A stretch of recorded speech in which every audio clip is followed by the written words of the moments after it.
prosseguindo no estudo da paracletologia, estamos na página 64, o item número 3, o Espírito Santo durante o ministério de Jesus. Eu comento. Após ter sido ungido pelo Espírito Santo em seu batismo, Jesus foi levado para o deserto a fim de vencer as tentações do diabo e as venceu. Nós ficamos de ler, né? Vamos ler primeiro Lucas capítulo 4, versículo 2. Eu estava comentando sobre esse tópico para vocês. Abra sua Bíblia. Em Lucas capítulo 4, versículo 2. E diz o seguinte: E 40 dias foi tentado pelo diabo, e naqueles dias não comeu coisa alguma, e terminados eles, teve fome. Então, Jesus Cristo como homem, claro que vai ser tentado, Jesus Cristo como homem que teve fome, naquela explicação que eu estava fazendo para vocês no tópico anterior. Deus não pode ser tentado pelo mal. Então, isso aqui é um exemplo do que Jesus Cristo vai ser tentado, claro, por toda a vida dele. O inimigo vai estar aqui na terra, criando dificuldades. Aquela atitude daqueles sacerdotes, os homens chegaram àquele tipo de frieza, né, de, vamos dizer, matar uma pessoa que eles sabiam que era inocente. Eles tiveram que inventar alguma coisa, né, para tentar justificar a condenação. Tá, okay? Então, é claro que o inimigo está atuando. Aqueles sacerdotes, eles estavam vivendo de uma maneira totalmente errada, ligados à política e religião ligada à política. É um problema sério. É um problema sério. Então, eles estavam ligados à política. É claro que aquilo ali, a maneira como eles estavam desviados e fazendo tudo errado, é claro que o inimigo estava operando ali, né? Bom, em Hebreus, capítulo 4, versículo 15,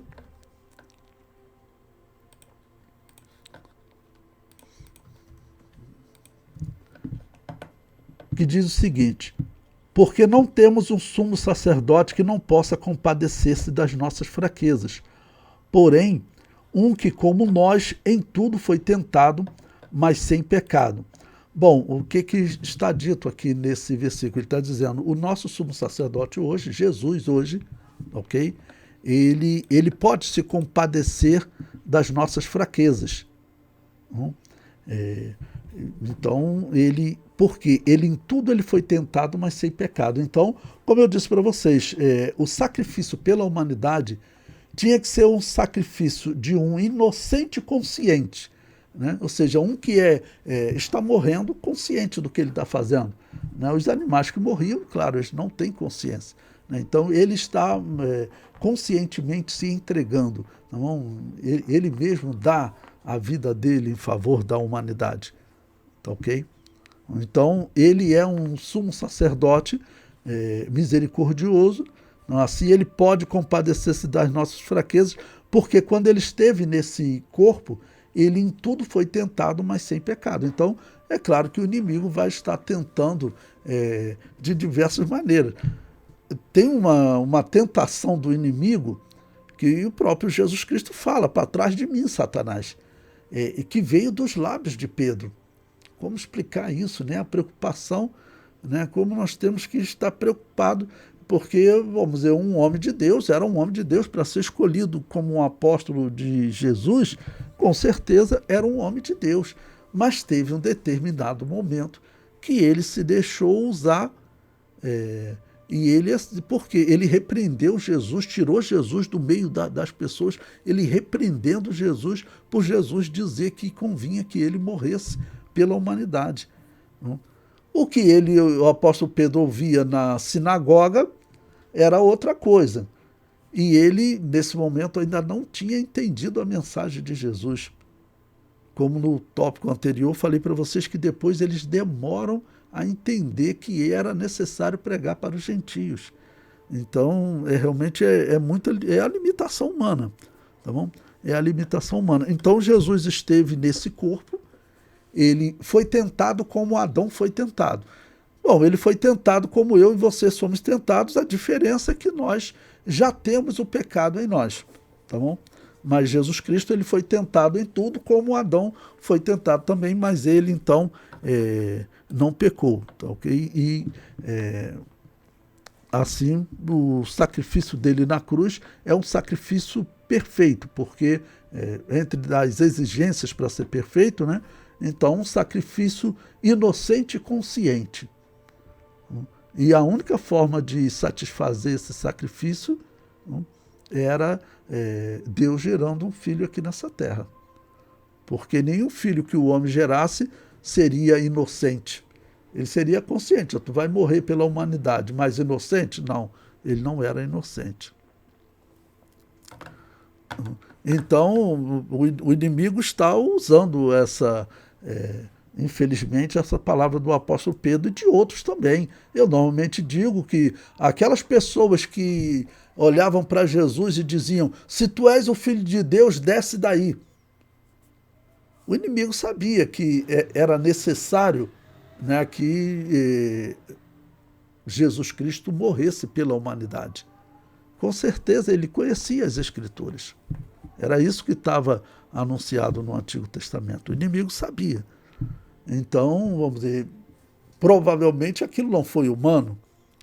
Provavelmente aquilo foram pessoas, né, que foram direcionadas, né, por Satanás. Nós sabemos que existem falas que elas são humanas, mas aquela fala ali era tentar mexer com o ego de Jesus, já que ele tinha poder, ele podia fazer isso, tá bom? Mas aí ele não iria consumar a obra expiatória, a humanidade não seria salva. O comentário prossegue. Todo o seu ministério foi, então, pela virtude do Espírito Santo. Pela unção do Espírito Santo, Jesus andou fazendo bem, curando a todos os oprimidos do diabo. Né? Atos capítulo 10, versículo 38, diz o seguinte: como Deus ungiu a Jesus de Nazaré com o Espírito Santo e com virtude, o qual andou fazendo bem e curando a todos os oprimidos do diabo, porque Deus era com ele. Né? Então, essa virtude prometida à igreja, o homem Jesus, ele precisava dessa virtude. Então, ele recebeu essa virtude do Espírito Santo.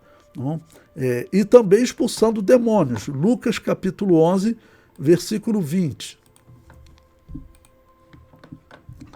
Mas se eu expulso os demônios pelo dedo de Deus, certamente a vós é chegado o reino de Deus. Então, é claro que não tinha nada que Jesus Cristo como Deus, não tinha nada que ele fosse impedido de fazer. Tá bom? Não tinha nada que ele fosse impedido de fazer. Mas nós dizemos que a obra expiatória, na verdade, ela é realizada pelo homem que morre. Né? Porque Deus, claro, ele não morre na cruz. A obra expiatória é realizada pelo homem que morre. Mas esse mesmo ser, esse mesmo homem, ele diz: derribai este templo, ou seja, me mate, e em 3 dias eu reedificarei, em 3 dias eu o ressuscitarei. Ou seja, então ele tinha uma parte que ficaria viva para ele mesmo ressuscitá-lo, né? Ele ressuscitar a parte humana que morreu. A parte humana morreu e foi ela também que ressuscitou. Não? Foi ela também que ressuscitou. Claro, Deus não ressuscitou porque ele não morreu. Não? Então, expulsando os demônios, evangelizando os pobres, quebrando os quebrantados, curando os quebrantados de coração, apregoando liberdade aos cativos, dando vista aos cegos, pondo em liberdade os oprimidos e anunciando o ano aceitável do Senhor. Bom, é o texto de Lucas 4, versículo 18 e 19. Explicar para vocês o que era o ano aceitável do Senhor. Isso é algo importante na profecia, na escatologia. Isso é algo importante para nós. O ano aceitável do Senhor era aquele ano que Deus instituiu para Israel, que acontecia de 50 em 50 anos. Então, ele era chamado de ano do jubileu ou ano aceitável do Senhor. Então, esse ano aceitável do Senhor, ele tem uma profecia. Ele tem uma profecia, porque ele acontece depois de 7 semanas, 7 sábados, tá bom? De anos, 7 anos. E sempre no 7º sábado, anual, 7º ano, Israel não podia plantar. Era o momento do milagre. Vocês não vão plantar, mas Deus vai sustentar vocês. Há muitos acabavam que perdiam a fé. Não, eu vou cultivar a terra sim. Né? Eu sei que a lei de Moisés diz e muitos abandonaram. Para vocês terem ideia, eu li, foi agora, acho que em 2019, que Israel retomou esse pacto da terra. Em 2019, o governo de Israel, ele financiou, eu tenho que confirmar o ano, mas isso aconteceu, acho que foi em 2019. O governo de Israel financiou todos os fazendeiros, todos que cultivam solo, ele financiou para que ninguém plantasse na terra, acreditando que aquele era o ano do jubileu. Eu tenho que confirmar o ano, acho que foi 2023. Na minha interpretação, esse cálculo, né, israelita hoje deve estar errado, porque, segundo a história, teve um ano do jubileu no ano 27 da era cristã. Quando Jesus Cristo, né, lê esse texto, ele vai começar o seu ministério, ele teria começado que ano? Nesse ano 50, no ano 50º, né? Tá bom? E esse ano ele é especial na profecia. Ele é um ano especial, porque ele era, vamos dizer, o sábado dos sábados. Você tinha 7 anos, o 7º ano sempre era o ano sabático, ninguém planta na terra. Não? Aí você tinha 7 períodos desse, dá 49 anos. O ano seguinte, o ano 50, não? Ele era também um ano que eles não deveriam plantar nada.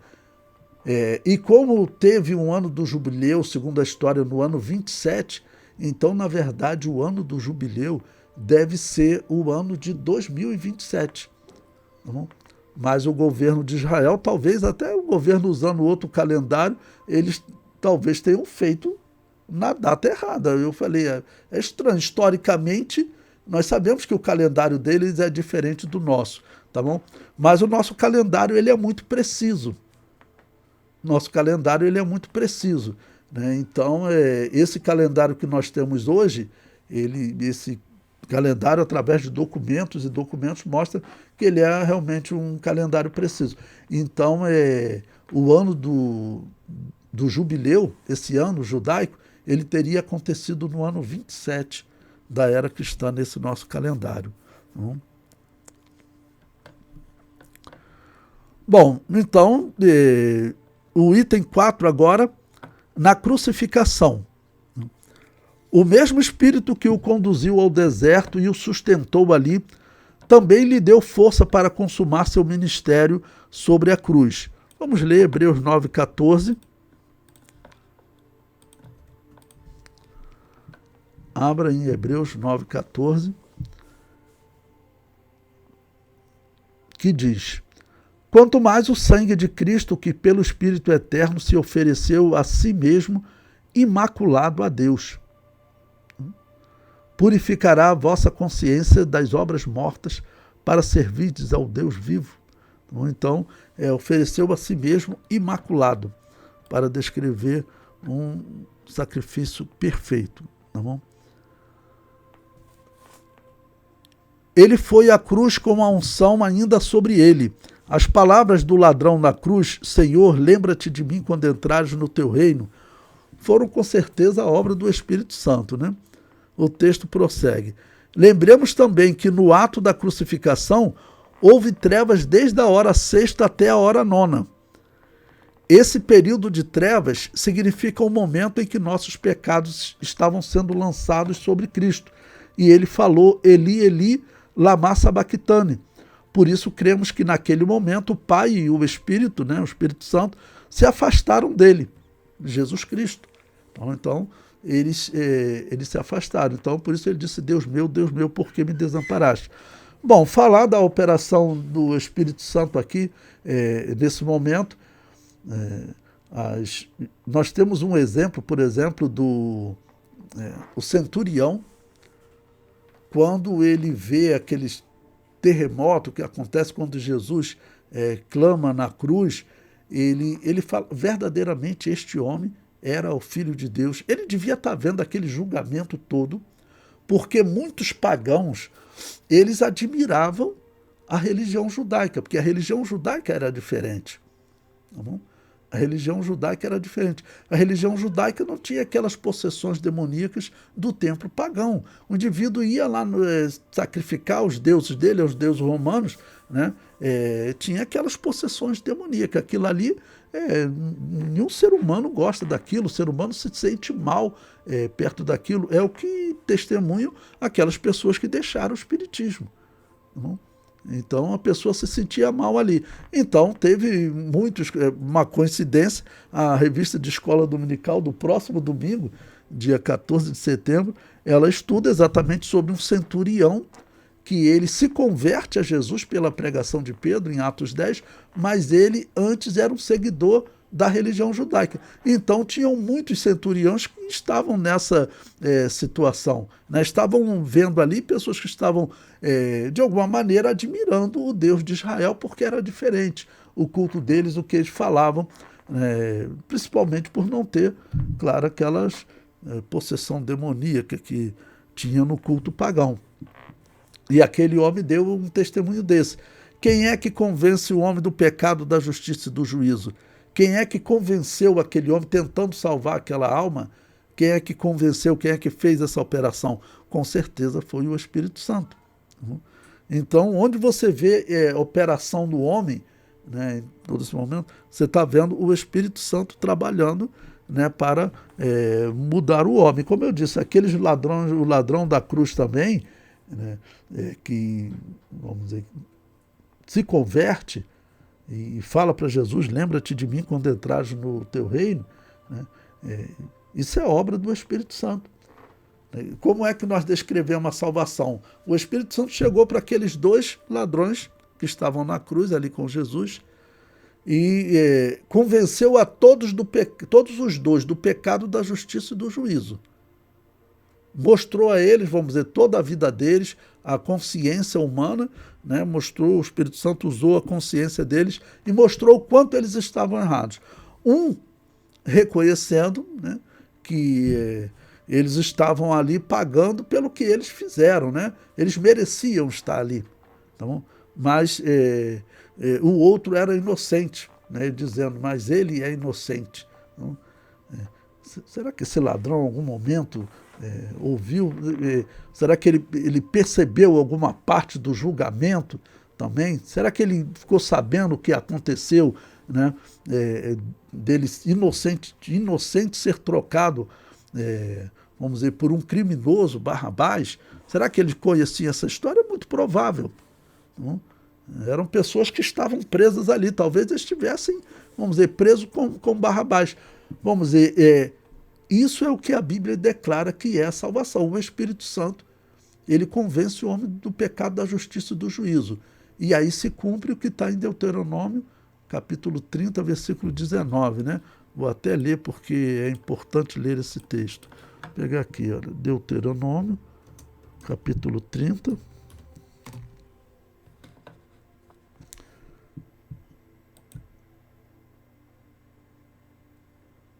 Versículo 19, que diz o seguinte: os céus e a terra tomo hoje por testemunhas contra ti, que te tenho proposto a vida e a morte, a bênção e a maldição. E diz, escolhe, pois, a vida para que vivas, tu e a tua semente. O termo hebraico, escolhe, que é Baar, ele significa poder de decisão, livre-arbítrio. Infelizmente, um ladrão daquele lá, o Espírito Santo convenceu ele de todo o pecado dele, porque ele estava ali, e convenceu da justiça, né, e do juízo que ele iria sofrer. Ele estava ali, né, a justiça para ele estava correta, não? E do juízo que ele iria sofrer quando terminar aquilo ali. O que você que conhece a verdade, o que você tem que fazer? Você tem que se arrepender. O outro ladrão da cruz, então, foi convencido do pecado, da justiça e do juízo, e ele falou, melhor eu me arrepender. né? Lembra-te de mim quando entrares no teu reino, falando para Jesus. Essa é a doutrina da salvação que está na Bíblia, né? Sem sombra de dúvida. Não? E é interessante aqui também nós comentarmos, a Bíblia descreve o que está acontecendo. Os pecados da humanidade serão lançados sobre Jesus. Não? E isso foi simbolizado num período de 3 horas de trevas.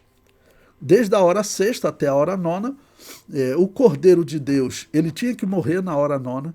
Naquela mesma hora estava acontecendo o sacrifício do cordeiro que os sacerdotes faziam normalmente. Ele tinha 1 hora para morrer, ok? Jesus Cristo estava, vamos dizer, morrendo naquele momento e lá no templo, na mesma hora, os sacerdotes estavam sacrificando o cordeiro pascal. Não? E, com certeza, os sacerdotes tiveram aquilo como um testemunho, porque por 3 horas o céu escureceu. Houve trevas sobre toda a face da terra. Não dá para nós dizermos que foram essas trevas. Alguns dizem que foi um eclipse solar.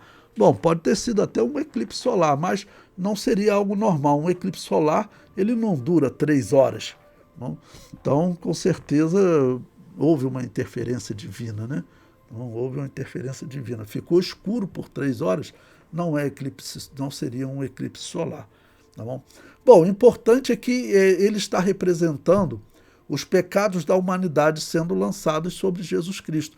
Por isso que o Espírito Santo, o Pai, né, Eli, a gente interpreta como Deus meu, né, ele falou para o Pai e para o Espírito Santo, que precisaram se afastar dele. Não é fácil explicar essa questão, mas é exatamente o que ele está dizendo. Né? O Pai teve que se afastar dele, o Espírito Santo também teve que se afastar dele naquele momento que ele iria receber os pecados da humanidade. Então ele morre na hora nona, e também todo esse sofrimento que era receber os pecados da humanidade, nós dizemos que era o que ele temia lá no Jardim do Éden. Pai, se possível, passa de mim esse cálice, tá bom? Qual era o temor, né, de Jesus Cristo? Qual era o temor dele? Alguns dizem que seria a coroa de espinhos, seria ser esbofeteado. Tem diversas interpretações. Eu digo que o temor dele, né, tendo nascido em estado de santidade, sem pecado, ver como os homens sofriam por causa do pecado, que o pecado ele gera um tipo de cegueira no homem. Não? Ver como os homens viviam. Citei na outra aula, né, o exemplo do apóstolo Pedro com erros, né, vamos dizer, tão terríveis, repreendendo Jesus quando Jesus Cristo diz que deveria morrer. Tá bom? Então, claro que tudo isso é resultado de como o pecado estava operando no mundo. Então ele vendo os homens sofrendo, vê os homens oprimidos, sendo dominados pelo diabo, sendo possessos pelo diabo, e sabendo que aquilo ali é um resultado do pecado. E ele agora, sabendo que na cruz ele receberia esses pecados, então eu digo, o que ele temia lá no jardim do Getsêmani, para dizer, Pai, se possível for, passa de mim esse cálice. O que ele temia? Ele temia o momento que ele receberia os pecados da humanidade, tá bom? E perderia a comunhão. Perderia a comunhão com o Pai e com o Espírito.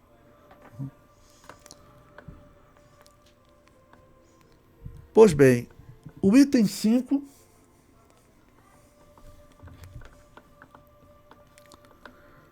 na ressurreição de Jesus. Bom, nós dizemos também que no momento que Jesus Cristo morre, o que acontece de imediato? O véu do templo foi rasgado de alto a baixo. Bom, com certeza, né, Deus está envolvido nesse rasgar do véu. Por isso ele é rasgado de alto a baixo. Né? Então, vamos dizer, o Espírito Santo, né, Jesus Cristo como Deus, né, então o véu é rasgado de alto a baixo. O fim da separação aconteceu por uma operação divina. Bom, além disso, também nós sabemos que Jesus Cristo, antes de ressuscitar, ele toma as chaves da morte e do inferno. O apóstolo Pedro diz que ele prega aos espíritos em prisão, a vitória dele, né? Prega aos espíritos em prisão, toma a chave da morte do inferno, ou seja, toma o controle sobre a ressurreição dos homens. Se Jesus não faz a obra expiatória, todos os homens mereciam morrer, né? E pela justiça de Deus eles seriam condenados. Todos nós merecíamos ser condenados.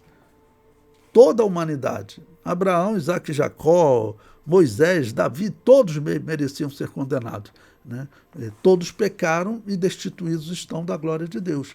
Então, só que alguns aceitam esse sacrifício expiatório e a partir disso, desse sacrifício perfeito, então ele alcança a salvação.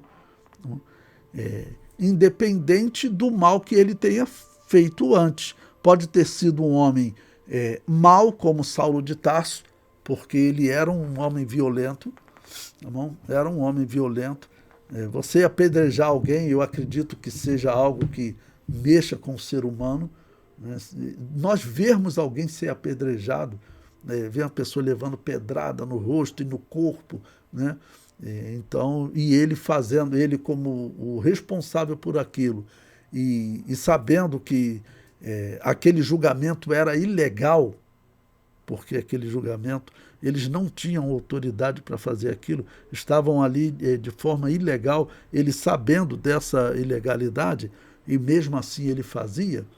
Então, vamos dizer, ele era um homem, vamos dizer, mau, tá ok? Pois bem, então, isso nós dizemos que Jesus ele fez até antes de ressuscitar. Tomar a chave da morte e do inferno, e anunciar a sua vitória aos presos lá no inferno, não é dar oportunidade de salvação. O apóstolo Pedro disse que ele foi e pregou aos espíritos em prisão, mas não diz que deu oportunidade de salvação. E também foi para, vamos dizer, um grupo específico. O apóstolo Pedro disse que foi aqueles que foram rebeldes antes do dilúvio. Que foram rebeldes antes do dilúvio e que não creram na pregação de Noé. Bom, então depois de fazer essas obras, rasgar o véu, tudo, Jesus Cristo ressuscita. Então eu comento, Jesus Cristo foi ressuscitado dentre os mortos pelo poder coordenador do Deus Trino.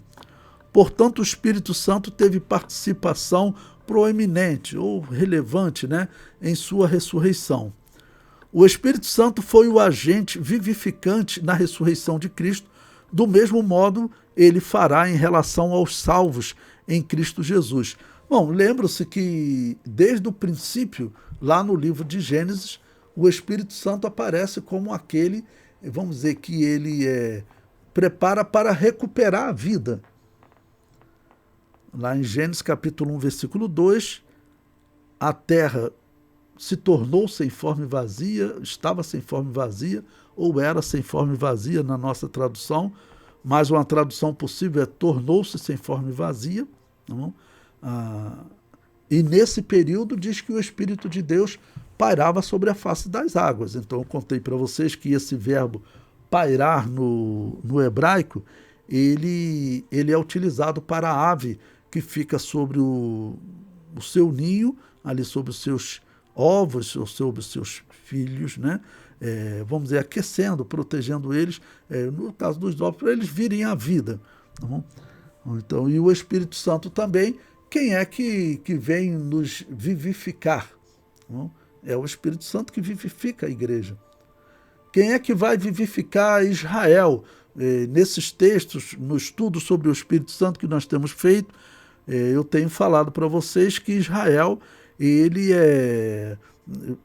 vai se converter durante a grande tribulação e também durante o milênio vai reinar aqui na terra. Com certeza absoluta, essa conversão só acontece por operação do Espírito Santo. Por isso que é impossível aqueles que dizem que o Espírito Santo não vai estar aqui na terra durante a grande tribulação. Então, com certeza, acontece pela operação do Espírito Santo. Não? E também, esse homem Jesus vir à vida é obra do Espírito Santo também. Bom, Romanos capítulo 8, versículo 11, ele diz: e se o Espírito daquele que dos mortos ressuscitou a Jesus habita em vós, aquele que dos mortos ressuscitou a Cristo, também vivificará o vosso corpo mortal pelo seu Espírito que em vós habita. Então, nós somos vivificados, e quem é que vai nos vivificar, ou seja, trazer a vida novamente no momento do arrebatamento da igreja? É o Espírito Santo. Bom, como eu falei também do texto de Pedro, abra aí a sua Bíblia em Primeira Epístola de Pedro, capítulo 3,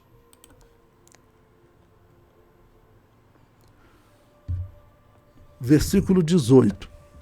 Primeira Epístola de Pedro, capítulo 3, versículo 18. Ele diz: porque também Cristo padeceu uma vez pelos pecados, o justo pelos injustos, para levar-nos a Deus.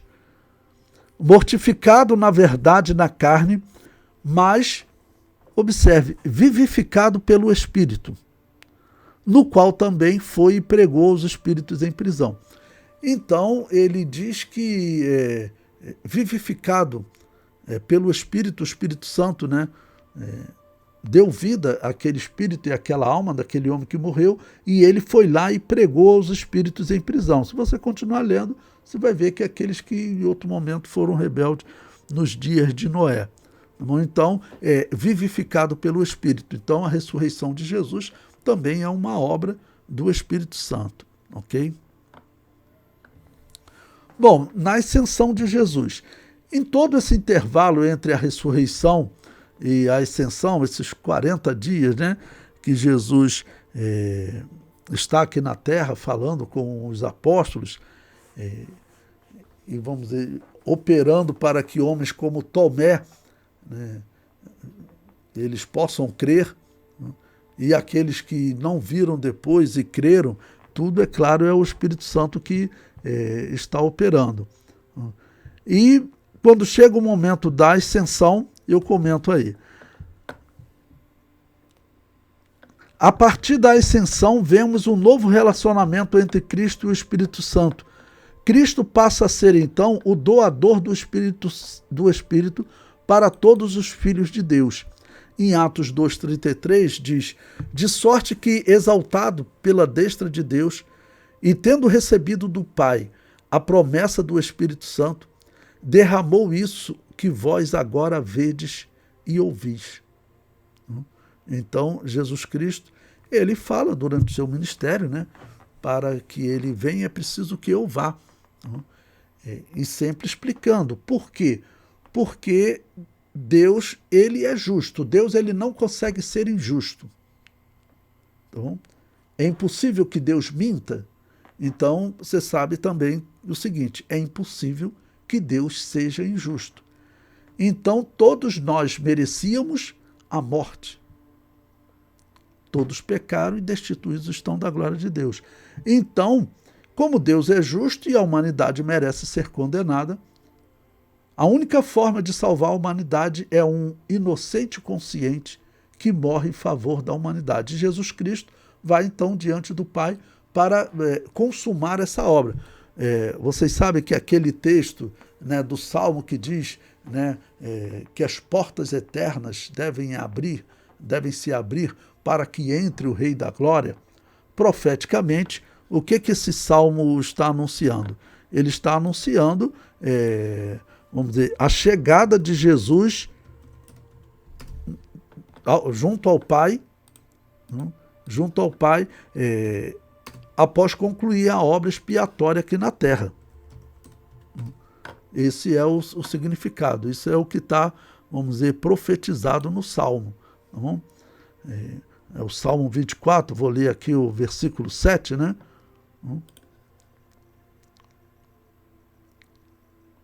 Abra aí no Salmo 24, versículo 7. que diz: levantai, ó portas, vossas cabeças, levantai-vos, ó entradas eternas, e entrará o Rei da Glória. Quem é este Rei da Glória? Yahvé forte e poderoso. Yahvé poderoso na guerra.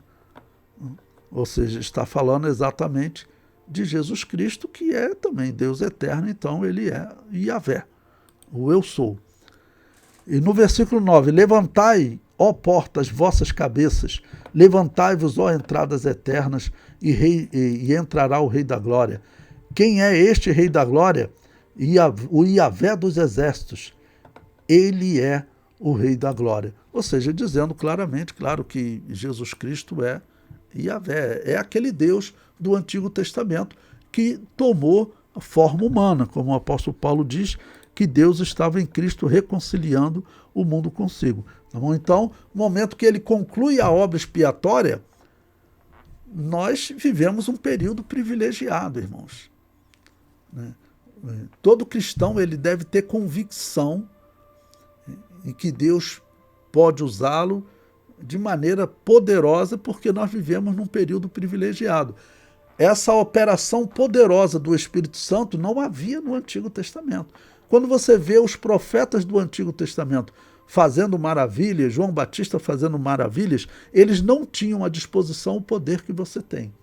A virtude que você tem, ela nasce com o momento que Jesus conclui a sua obra expiatória e o Espírito Santo é derramado sobre a igreja no dia de Pentecostes. Tá bom? Bom, coloquei também João capítulo 16, versículo 7, que está escrito: todavia digo-vos a verdade, que vos convém que eu vá, porque se eu não for, o Consolador não virá a vós, mas se eu for, enviar-vos-ei. Bom, lembre-se o que significa a palavra Consolador. Eu expliquei para vocês no começo, mas vamos repetir. Essa palavra ela é formada de dois termos, o termo Kalel e o termo Pará. Então, Kalel significa chamar e Pará significa próximo, tá bom?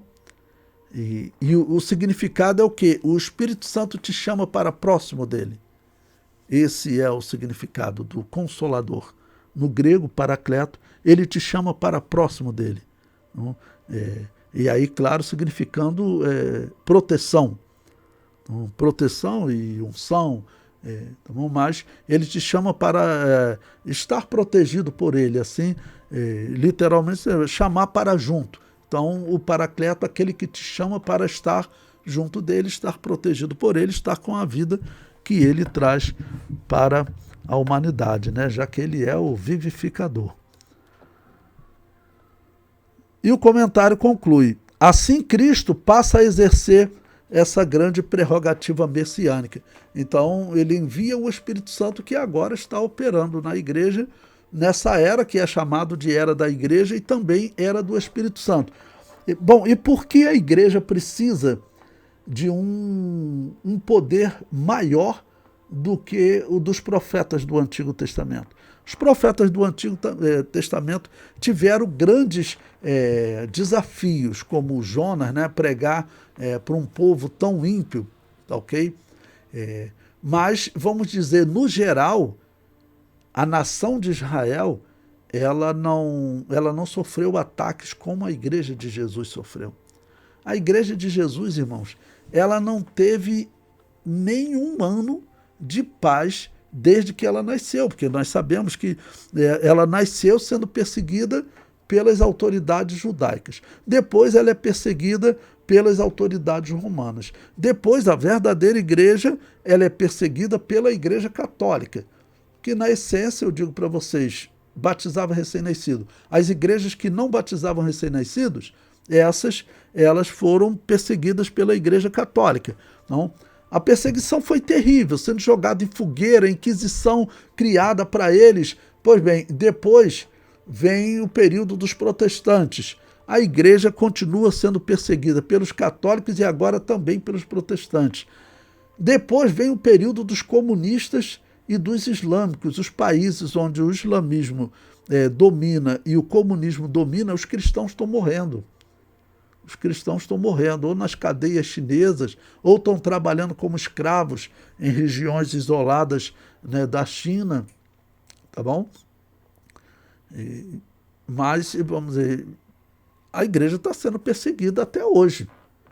A igreja, ela tem a missão de estar vivendo entre os lobos para converter os lobos. Então a missão da igreja nesse sentido é mais difícil. Israel estava como uma nação, se eles fossem fiéis a Deus, nenhuma nação iria consegui-los vencer. Tá bom? Iria vencê-los. Ok? Mas a igreja é diferente, a igreja não é uma nação. A igreja, ela tem que pregar para os lobos, e quando é capturada pelos lobos, como nós vemos na história, ela tem que ir para o lugar de morte pregando o evangelho, né? E orando por eles, como Estevão fez. E como na história da igreja nós encontramos muito.